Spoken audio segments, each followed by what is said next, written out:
風に戸惑う弱気な僕共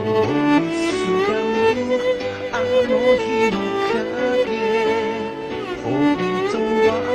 見た目以上涙もろい過去がある透明の中の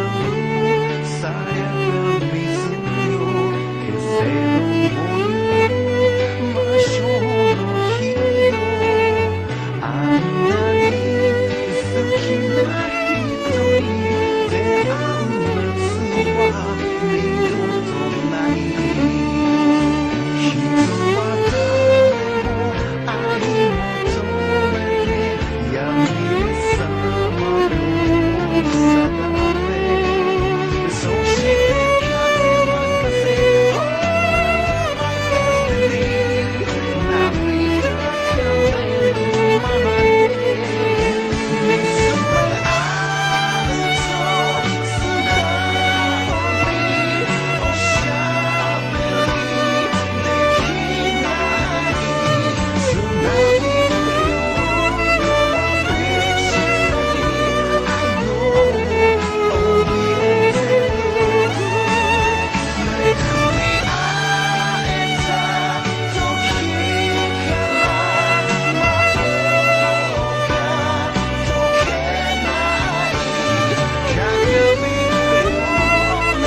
我刚刚所带来的演奏吗？